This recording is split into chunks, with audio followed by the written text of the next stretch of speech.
एक बार एक व्यक्ति बहुत ही परेशान होकर बौद्ध भिक्षु के पास पहुंचता है और कहता है, हम अपने जीवन में लक्ष्य तो निर्धारित करते हैं परंतु उसे पा नहीं पाते। किसी भी चीज़ की शुरुआत में तो हमारे भीतर बहुत उत्साह होता है, लेकिन धीरे धीरे वह उत्साह खत्म हो जाता है। नकारात्मकता हमें चारों तरफ से घेरने लगती है। ऐसा क्यों होता है? कृपया मुझे बताएं। फिर बौद्ध भिक्षु उसे गौतम बुद्ध के जीवन की घटना बताते हैं। यदि आपके भीतर भी यह प्रश्न है तो गौतम बुद्ध के जीवन की यह घटना सुन आपको इस प्रश्न का उत्तर मिल जाएगा। गौतम बुद्ध के जीवन की यह घटना आपको आपके लक्ष्य के करीब ले जाएगी। यह घटना आपको गहरी समझ देगी, परंतु इस समझ को समझने के लिए आपको धैर्य की आवश्यकता है। जैसे कि हम जानते हैं, गौतम बुद्ध बनने से पहले सिद्धार्थ के नाम से जाने जाते थे। उनके जीवन में कोई दुख नहीं था, परंतु मानसिक पीड़ा बहुत थी। वह एक राजा के पुत्र थे, जिसके कारण उनके जीवन में कोई भी शारीरिक दुख नहीं था। उनके पास हर तरह की सुख सुविधा उपलब्ध थी। कोई भी सुख सुविधा आपके शारीरिक दुख को तो रोक सकती है, पर मानसिक दुख को नहीं। जब सिद्धार्थ का मानसिक दुख अधिक बढ़ गया, तब उन्होंने तय किया कि वह अपना घर परिवार सब मोह माया त्याग देंगे। अब आप यही सोच रहे होंगे कि उनके मन में ऐसा क्यों आया कि घर परिवार त्याग देने से उनका मानसिक दुख कम हो जाएगा। तो उसका उत्तर यह है कि सिद्धार्थ ने अपने जीवन में ऐसे बहुत सारे सन्यासियों को देखा था, जिनसे मिलकर वह बहुत प्रभावित हुए थे। जो वह अपने जीवन में पहली बार किसी सन्यासी से मिले थे, तब उनके मन में यह विचार आया था कि मैं एक राजा का पुत्र होकर भी इतना दुखी हूँ, भीतर से परेशान हूँ, और यह एक भिखारी होकर भी भीतर से इतने खुश हैं। उन्हें देख सिद्धार्थ के मन में यह विचार आया कि उन्हें भी अपना घर परिवार त्याग देना चाहिए, परंतु त्याग देना भी इतना आसान नहीं है जितना हम समझ रहे हैं। छोटी से छोटी चीज़ें जिनसे हम जुड़े हुए हैं, उसे हमेशा के लिए खुद से दूर कर देना बहुत मुश्किल होता है, जब तक कि हमें उससे बड़ी कोई चीज़ ना मिल जाए।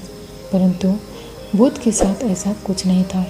उन्हें ऐसी कोई बड़ी चीज़ नहीं मिली थी। उन्होंने तो बल्कि अपना वह सब कुछ छोड़ दिया जो उनके पास था। और बुद्ध ऐसा इसलिए कर पाए क्योंकि उनके भीतर ऐसा विश्वास था कि जो दुख उनके भीतर चल रहा है उसका अंत जरूर होगा। किसी भी कार्य की शुरुआत विश्वास के द्वारा ही होती है।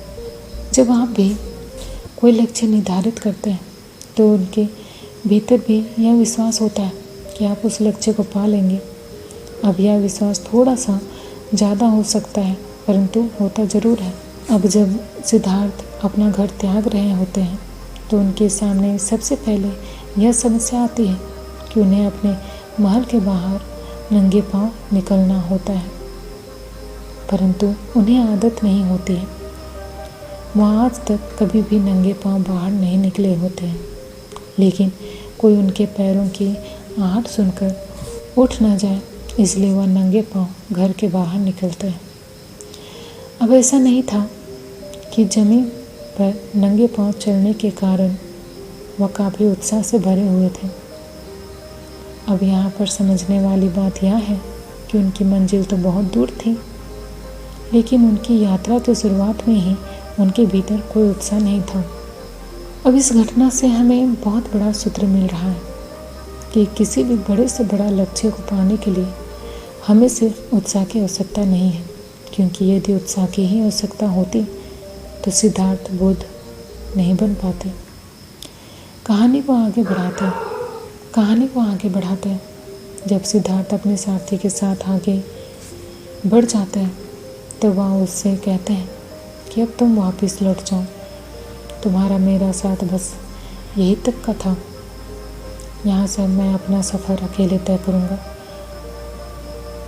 सिद्धार्थ अपने सभी आभूषणों और बालों को काटकर अपने साथी को दे देते हैं। सिद्धार्थ के साथी उनसे विनती करता है, कृपा कर आप वापस चलें, आपके बिना वहाँ सब कुछ सूना हो जाएगा। यहाँ पर भी मोह भारी हो सकता था, लेकिन यहाँ सिद्धार्थ मोह के वश में नहीं आते और वह वापस जाने से मना कर देते हैं। हमारा मुंह हमेशा कोशिश करता है हमें वैसे रखने की जैसे हम रहते आ रहे हैं, लेकिन सिद्धार्थ किसी भी मोह में ना आकर आगे बढ़ जाते हैं। सिद्धार्थ को यह तो मालूम नहीं होता कि उन्हें जाना कहाँ है, बस वो निकल जाता है। अब यहाँ पर एक बहुत बड़ी बात समझ आती है कि कभी कभी हमें यह मालूम नहीं होता कि जीवन में क्या करना है, हमें जाना कहाँ है, जिसके कारण हम शुरुआत नहीं कर पाते। परंतु सिद्धार्थ ने ऐसा नहीं किया था। उन्होंने किसी भी सही समय का इंतज़ार नहीं किया। उन्हें जब समझ आ गया कि सही समय यही है तो वह बस निकल गए। बहुत देर तक वन में भटकने के बाद सिद्धार्थ को एक सन्यासी नजर आता है। वह उन्हें देख काफ़ी प्रसन्न हो जाते हैं और उस सन्यासी की तरफ बढ़ने लगते हैं। वह सन्यासी अपने हाथों में धनुष बाण लेकर होते हैं। वह उससे पक्षियों पर निशाना मार रहे होते हैं। सन्यासी के हाथ में धनुष बाण देखकर सिद्धार्थ सोचते हैं कि भला एक सन्यासी को इसकी क्या आवश्यकता है। वह उस सन्यासी के पास जाकर उनसे पूछते हैं कि आप एक सन्यासी होकर इस धनुष बाण के साथ क्या कर रहे हैं। तब वह व्यक्ति कहता है कि मैं कोई सन्यासी नहीं हूँ, मैं तो शिकारी हूँ।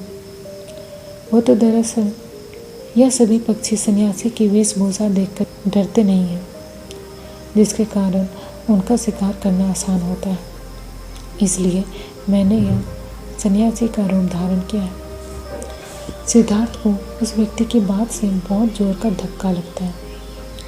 वह उस व्यक्ति से पूछते हैं कि तुम यह सब क्यों करते हो, इसके पीछे का कारण क्या है। सिद्धार्थ की बात सुन वह शिकारी कहता है कि यही मेरा व्यवसाय है, मैं इन पक्षियों को बेचकर धन कमाता हूँ। यह सुन सिद्धार्थ कहते हैं कि यदि तुम्हें धन की ही आवश्यकता है तो तुम मेरे इन वस्त्रों को ले लो और मुझे अपने यह वस्त्र दे दो। आभूषण तो मैं अपने सभी छोड़ आया हूँ, लेकिन यह वस्त्र भी बहुत कीमती है। इसमें हीरे मोती सोना चांदी के तारों का काम है। तुम यह वस्त्र ले लो और मुझे उसके बदले में यह अपने सन्यासी के वस्त्र दे दो। इस तरह से बहुत सी नकारात्मकता घटना सिद्धार्थ के जीवन में घटित होती है, लेकिन वह कहीं भी नहीं रुकते हैं और धीरे धीरे अपने मार्ग की तरफ बढ़ते चले जाते हैं। कई वर्षों तक सिद्धार्थ सत्य की खोज में भटकते हैं। इन वर्षों में सर्दी, गर्मी, बरसात बहुत बार आती है जाती है, लेकिन कोई भी मौसम, कोई भी परिस्थिति सिद्धार्थ को उनके लक्ष्य तक पहुंचने से नहीं रोक पाती है। काफ़ी लोगों को सिद्धार्थ के जीवन की घटनाओं को सुन यह लगता होगा कि सिद्धार्थ बहुत अलग थे, उनके भीतर कुछ अलग था। तो हम आपको बता दें कि इस प्रश्न का उत्तर सिद्धार्थ ने बुद्ध बनने के बाद बहुत बार दिया है। मनुष्य में कोई भेद नहीं है, सभी एक समान होते हैं। बुद्ध कहते हैं हर मनुष्य के भीतर बुद्ध बनने की उतनी ही क्षमता है जितनी मेरे भीतर थी। बुद्ध ने यह बात बहुत बार कही, लेकिन लोग इस बात पर विश्वास जल्दी नहीं कर पाते।